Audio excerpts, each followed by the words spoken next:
Youth से सिर्फ यही एक रिक्वेस्ट है कि जैसे वो पढ़ के आएँ, वो नौकरी की तलाश में अपनी ज़िंदगी ख़राब ना करें। और उनके माँ बाप को मेरी रिक्वेस्ट है कि उनको घर में मत बिठाएं कि आज लग जाएंगे, कल लग जाएंगे, क्योंकि हमारे को भटकाने वाले बड़े लोग हैं, यार कल आपका काम हो जाएगा। उसमें बच्चा जो है वो पूरा ख़राब हो जाता है। तो माइंडसेट ही चेंज करने की बात है। बाकी तो रोज़ी देने वाला खुदा है, उसने कोई कमी नहीं रखी है। जब आप एक कदम चलोगे, वो 10 कदम आपके साथ चलेगा।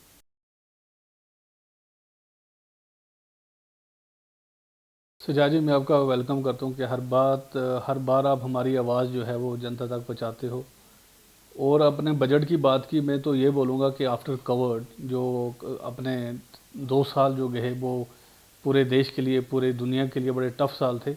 उसके बाद भी एक विजनरी बजट जो है वो गवर्नमेंट ने दिया है, गवर्नमेंट ऑफ इंडिया ने दिया है। ये जो बजट है ये पूरे कंट्री का बजट है और काफ़ी सारी चीज़ें इसमें जो हैं वो लोगों के लिए हैं। अगर हम इंफ्रास्ट्रक्चर जो है उसमें काफ़ी ज़्यादा इस पर फोकस किया गया है।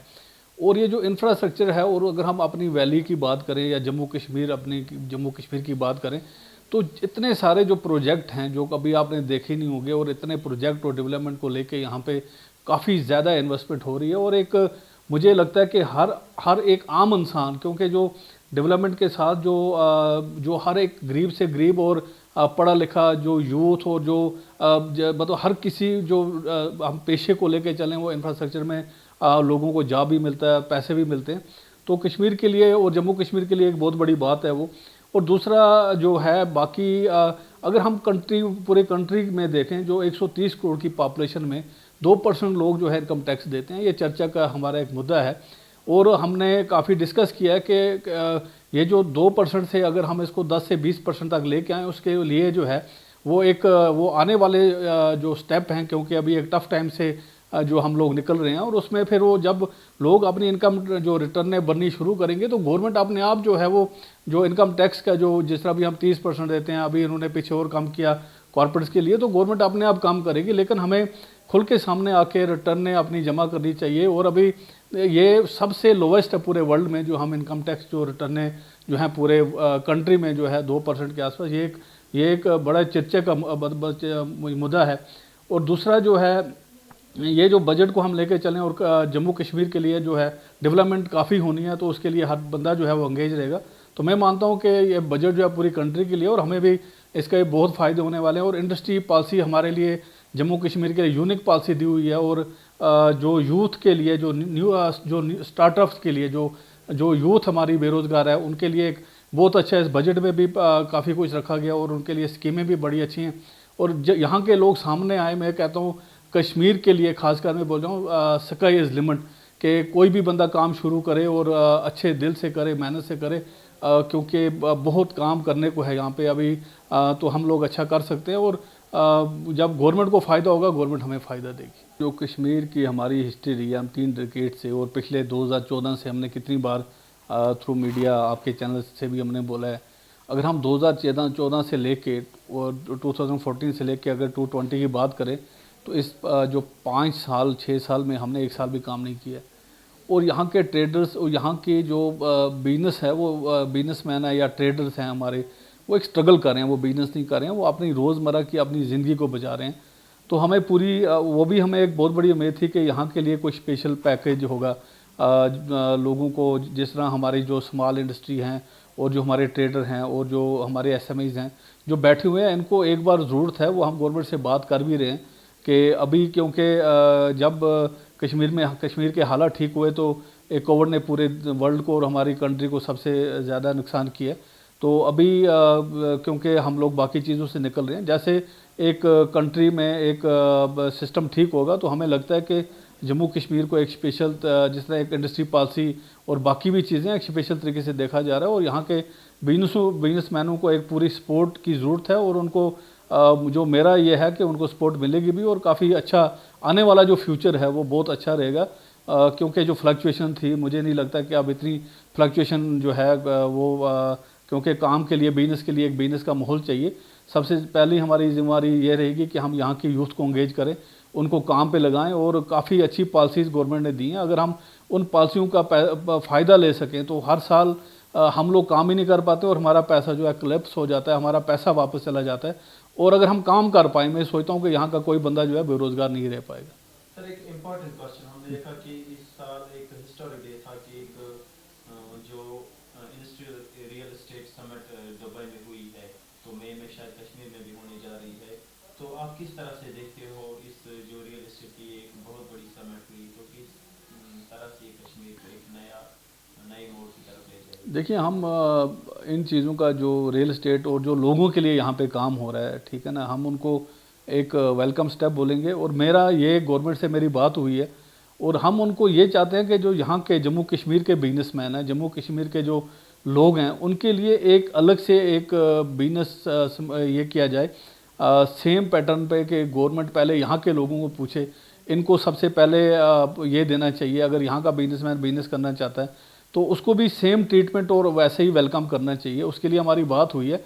जो 2 मई की आप बात करें, हम चाह रहे हैं उससे पहले जो जम्मू कश्मीर के लोगों की एक बहुत बड़ी एक सुमित होनी चाहिए, बिजनेस कम्युनिटी और बाकी जो लोग बिजनेस करना चाहते हैं वो सामने आए और गवर्नमेंट से डिमांड करें और गवर्नमेंट हमारी बात सुने।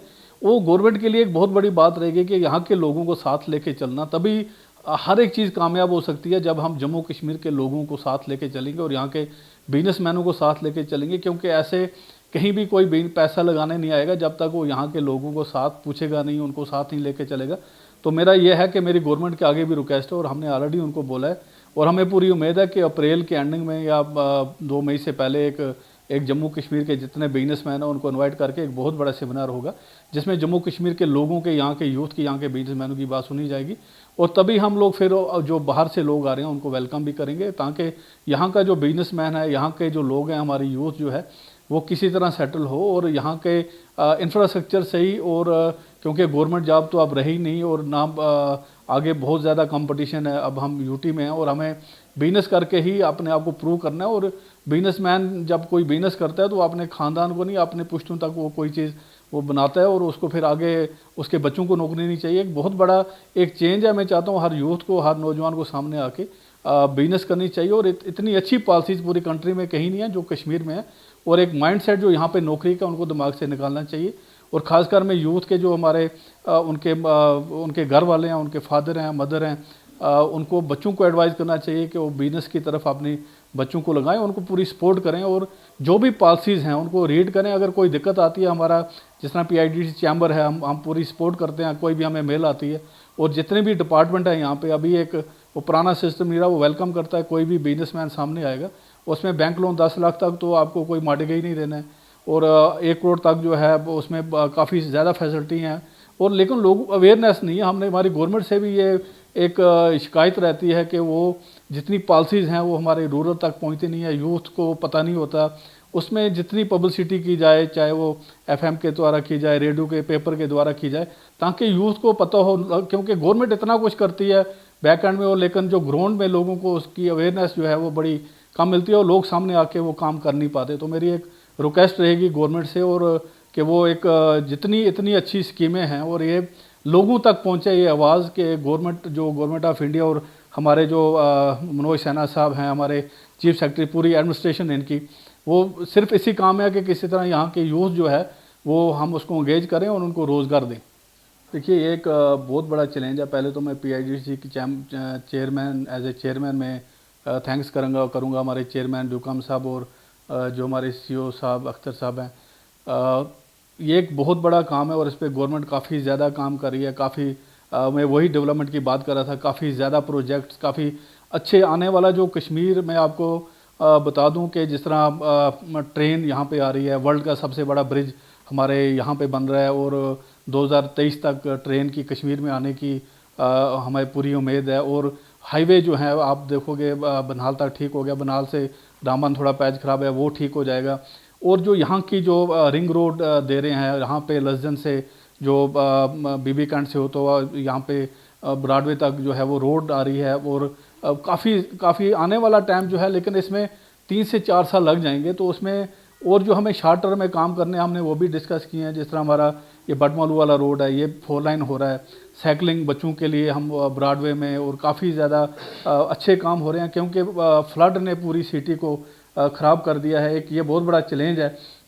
तो इसमें हमने जो पब्लिक ट्रांसपोर्ट एक बहुत बड़ा इशू है यहाँ पे, उसको स्ट्रीमलाइन करना है क्योंकि पब्लिक ट्रांसपोर्ट के नाम अगर हम देखें, बाहर जाके देखें और हमारे कश्मीर में देखें तो हम बहुत पीछे हैं अभी। और वेस्ट मैनेजमेंट जो है ये इसके लिए एक बहुत बड़ा सॉलिड वेस्ट मैनेजमेंट हमें बहुत स्ट्रांग तरीके से करनी पड़ेगी। स्मार्ट स्ट्रीट लाइटों की जो ना, जो एक सोशल रात को जिस तरह यहाँ पे जल्दी अंधेरा हो जाता है तो हर जगह अंधेरा हो जाता है, तो स्ट्रीट लाइट्स का एक काफ़ी अच्छा यहाँ पे होना चाहिए, जिससे ये सिटी और सिटी लगे। और लाइट एक ऐसी चीज़ है कि वो हर बंदे को चाहिए। तो जो पाथ हैं यहाँ पे, अगर किसी को रोड क्रॉस करना है, जो इजी एक्सेस होना चाहिए, जो पाथ्स हैं वो उनकी बड़ी कमी है यहाँ पे।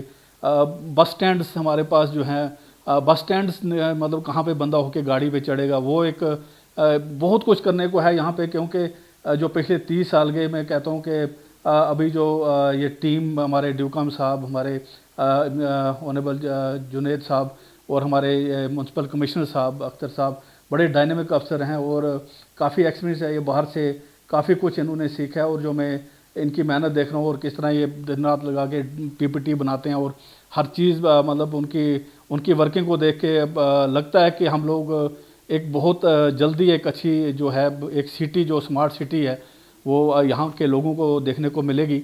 उसमें हर किसी का सपोर्ट चाहिए और एक मैनर्स हम लोगों ने भी सीखने हैं। जब हम लोग बाहर जाते हैं तो हम लोग अगर कुछ खाते हैं तो फेंकते नहीं, लेकिन ये हमारी जगह है। जब हम अपने यहाँ पे पार्कस में जाते हैं, कुछ जाते हैं, साथ ही खाते हैं, साथ ही वहीं पे फेंक के आ जाते हैं। तो स्मार्ट सिटी बना के मेंटेन करना हम लोगों का काम है। मेरी यहाँ की पूरी जनता से एक दो हाथ जोड़ के एक बेनती है, रिक्वेस्ट है कि इन चीज़ों को, इन प्रॉपर्टियों को अपना समझें और जब तक वो इसकी देखभाल नहीं करेंगे कोई दुनिया की ताकत इनको चेंज नहीं कर सकता। उनको सफाई, जहाँ पे डस्टबिन फेंक रहे हैं वहाँ डस्टबिन होना चाहिए। हम केला खाते हैं साथ ही छिलका फेंक देते हैं। जब हम ही लोग फॉरेन कंट्री में जाते हैं तो हम वही चीज़ अपने जेब में रखते हैं, जब डस्टबिन मिलता है तो हम उसमें डालते हैं। तो डस्टबिन यहाँ पे हर जगह जगह लगाए जाएँ, हमारी पूरी गवर्नमेंट से अपील है। और मैं चाहता हूँ कि जब तक लोग इसको स्मार्ट सिटी नहीं बनाना चाहेंगे तब तक ये स्मार्ट सिटी नहीं बन सकती। हमें अपने तौर तरीके चेंज करने होंगे। अपने जिस तरह हम ट्रैफिक कभी हम अपने रूल से नहीं चलते, तो ये सारी चीज़ें मतलब सबसे पहले यहाँ की जनता को भी बहुत ही एक माइंडसेट चेंज करने की ज़रूरत है। गवर्नमेंट तो बहुत कुछ सामने ला रही है, लेकिन पहला हमारा फ़र्ज़ है, पहले हम लोगों का फ़र्ज़ है कि हम जिस तरह घर की सफाई करते हैं, ये सिटी हमारी है, ये रोड हमारे हैं, ये पार्क हमारे हैं, आज हम गए हैं कल दूसरा आएगा। तो जब हम लोगों के माइंडसेट में चेंज आएगी तो अपने आप जो हैं चीज़ें बहुत अच्छी रहेंगी। मेरी ये है कि हम सब लोग बदल जाएं और अपनी जो सिटी को स्मार्ट बना दें। बस ये हम सारी जनता की सिटी है ये। तो ये मेरा एक रिक्वेस्ट रहेगी पूरी पब्लिक से।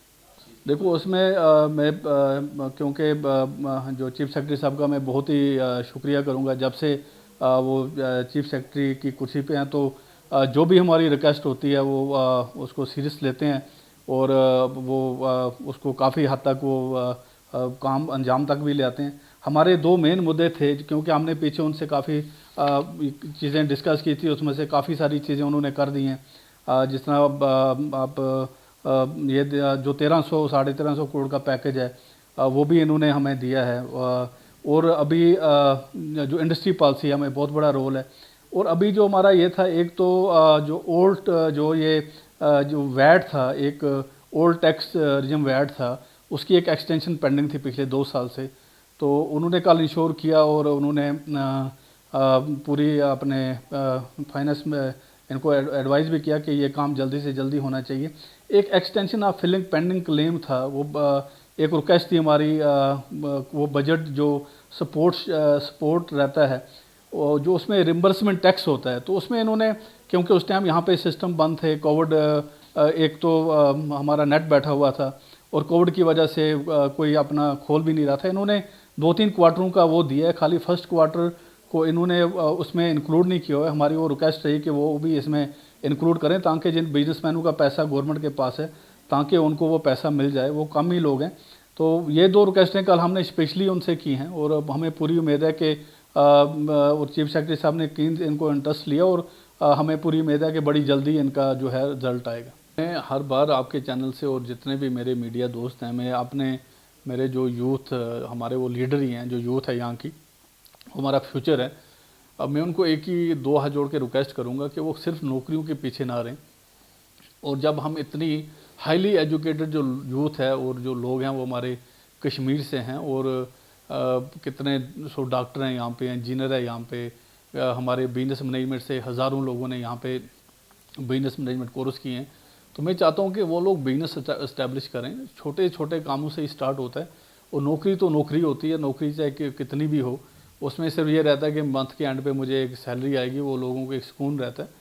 मेरी एक रिक्वेस्ट है कि वो उसको, क्योंकि हम लोग वेल सेटल्ड लोग हैं, मैं ये मतलब ठीक है, हमने शक्तियाँ भी देखी हैं, हमारा जो एक ऊपर वाले की कृपा से हमारा एक 15,000 करोड़ की एप्पल इंडस्ट्री है, हार्टिकल्चर, हम लोग बड़े रिच हैं उसमें, अखरोट हमारे हैं, बादाम हमारे हैं, लोगों के पास अपनी ज़मीनें हैं। और मैं कितनी बार कहता हूँ कि कितने सारी चीज़ें जो हम लोग हैं यहाँ पे कर सकते हैं। शी फार्म जो है बहुत बड़ी अपॉर्चुनिटी है, 500 करोड़ का हम लोग जो है हर महीने मटन चिकन खाते हैं। काफ़ी मिल्क हम बाहर से मंगाते हैं। मैं नहीं चाहता कि हम लोग वो बिजनेस करें यहाँ से हम लोग बना के बाहर भेजें। जो यहाँ की खपत है, जो हम लोग यहाँ पे चीज़ें यूज़ करते हैं, अगर हम नया सेंसस करेंगे तो कम से कम 1 करोड़ के आसपास वैली की पॉपुलेशन होगी। ये 1 करोड़ वैली एक कंट्री है ये, और ये लोगों को यहाँ के जो जो यूथ है उनको, जो लोग हम यहाँ चीज़ें खाते हैं, जो हम पहनते हैं, जो हम डेली रोज़मर्रा की चीज़ें हैं, एक बहुत बड़ी मार्केट है। इसमें हमसे हमारे अगर यूथ सोचे तो 5 से 8 लाख लोग जो हैं वो अगले 2-3 साल में जो हैं वो नौकरी, अपने नौकरी भी बिजनेस भी कर सकते हैं और अपने यूथ को नौकरी भी दे सकते हैं। तो एक बहुत बड़ी अपॉर्चुनिटी है। मैं चाहता हूँ कि वो अपना टाइम ना ख़राब करें, जैसे पढ़ के आएँ और उसी फ्रेश माइंड के साथ जो है वो अपना बिजनेस स्टार्ट कर दें, ताकि उनके अंदर वही जोश रहे। जब बंदा 2-4 साल घर में बैठ जाता है तो वो किसी काम का नहीं रहता। मेरी यूथ से सिर्फ यही एक रिक्वेस्ट है कि जैसे वो पढ़ के आएँ, वो नौकरी की तलाश में अपनी ज़िंदगी ख़राब ना करें। और उनके माँ बाप को भी मेरी रिक्वेस्ट है कि उनको घर में मत बिठाएं कि आज लग जाएंगे, कल लग जाएंगे, क्योंकि हमारे को भटकाने वाले बड़े लोग हैं, यार कल आपका काम हो जाएगा, उसमें बच्चा जो है वो पूरा ख़राब हो जाता है। तो माइंडसेट ही चेंज करने की बात है। बाकी तो रोज़ी देने वाला खुदा है, उसने कोई कमी नहीं रखी है। जब आप एक कदम चलोगे वो 10 कदम आपके साथ चलेगा।